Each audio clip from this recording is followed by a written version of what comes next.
when you buy multifamily, one of the things I learned is buildings can have that reputation. You just going in and doing rehab to make them really nice and clean, that doesn't necessarily change what that reputation of that building is in that neighborhood or what people think of it.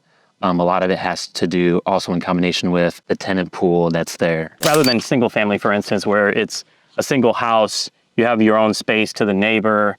It might be a neighborhood that that's slowly shifting or whatever the case may be, but at least you have your separation on single family. On multifamily, there is basically no separation. So the community is really an important piece of that. I think we should talk about the BRRRR method and what it is, how we've utilized it. Yeah.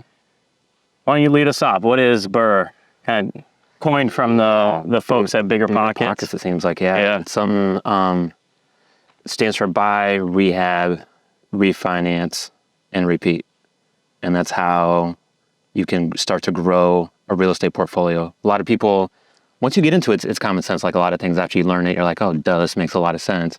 But until it's kind of explained to you or you go through it, that's when you start to realize, oh, now I understand how people can have 5, 6, 7, 8, 9, 10 properties, 100 properties, whatever that is. You start to understand that concept.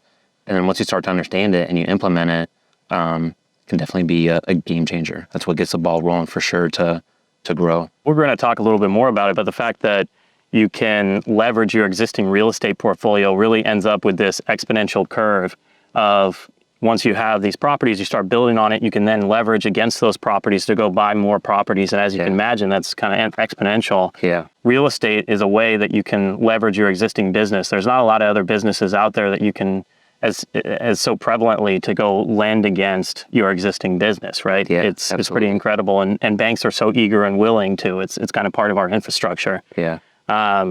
So I guess maybe we'll go through some of the examples how we have utilized it. Maybe start us off on probably Woolworth. Woolworth, yeah. So that was a package we bought of 2 different apartment complexes in Omaha. Woolworth we bought right at 600. Needed a lot of work. 24 units. Yeah, 24 units. Yep, 24 units, Omaha, Nebraska.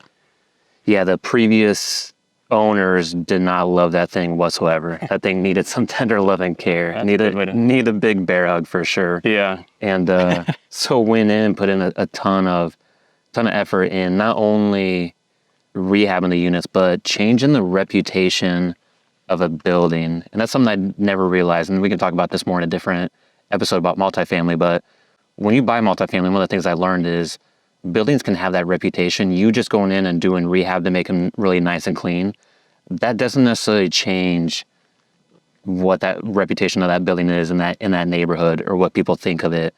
A lot of it has to do also in combination with the tenant pool that's there. So obviously you can get something looking really, really nice, but if you don't have the most desirable tenants there that other people want to live next to and be neighbors with, you're not going to change that place around. And pretty soon the rehab that you put in, again, depending on the type of tenant that might be in there, could be beat up pretty quick.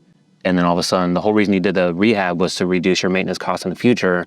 And attract better tenants. Yeah, exactly. Where all of a sudden it goes almost the complete opposite. And now you're having to pay maintenance to do unit churns and stuff because they get beat up. And that's not something you really were anticipating at all. Yeah, which when you say it makes 100% sense, right? It's almost common sense. Yeah. Oh, I wouldn't want to live right next to someone, however nice my specific apartment is, because right next door is somebody that is not that desirable and upsetting the community. So it becomes very much a community that you have to change, rather than single family, for instance, where it's a single house, you have your own space to the neighbor.